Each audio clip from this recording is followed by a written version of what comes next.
Hello everyone, welcome to my channel Audit Addict. If you do love audit, this is the right place. This is the first video of my channel.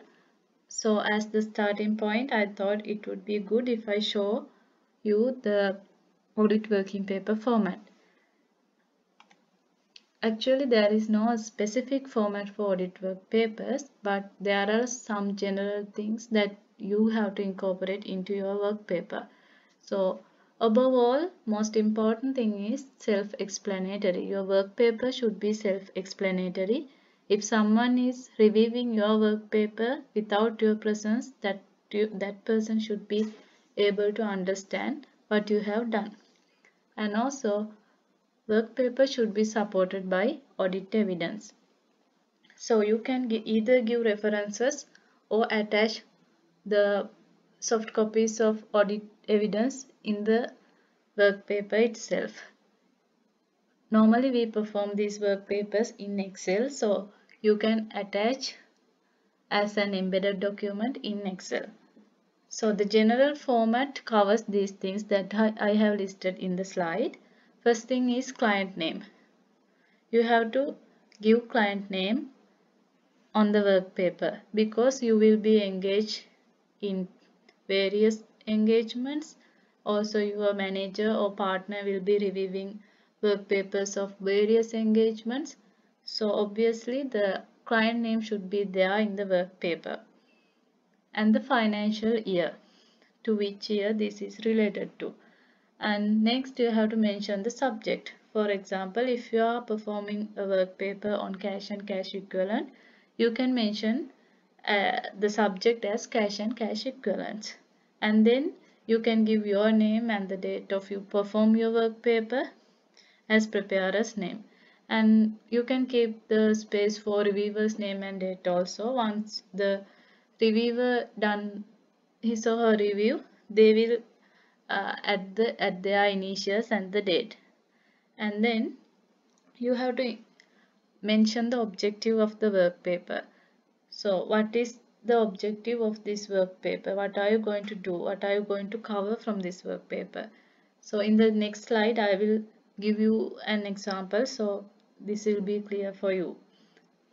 Next you have to mention the assertions that you are going to cover from this work paper.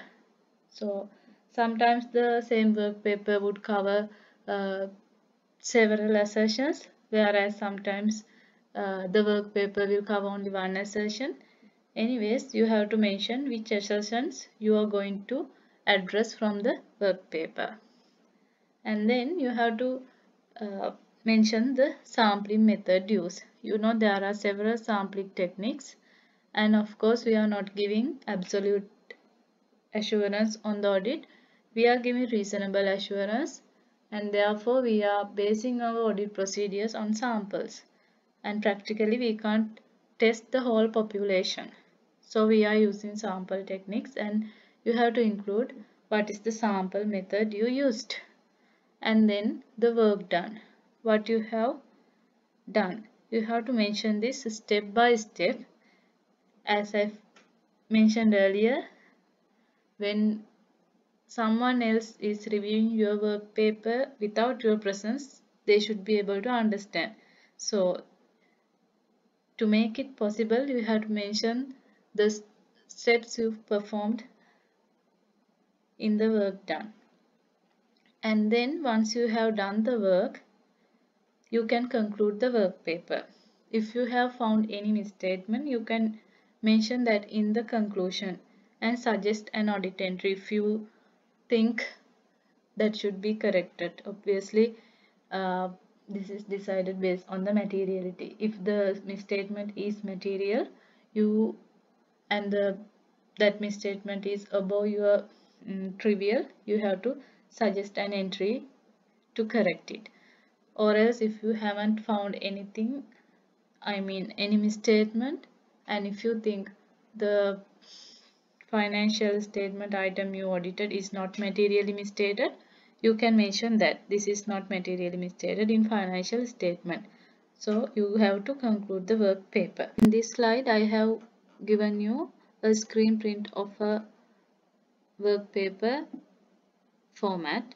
So as I discussed in the top, I have mentioned the client, period and the subject, and I have mentioned who has prepared by. AB is my initials and the date I have performed this. And then I have mentioned the objective as to verify that cash and cash equivalents are not materially misstated in financial statements. And then I have mentioned the assertions I am going to cover from this work paper. Those are completeness, existence, and accuracy. And next, I have to document the work done.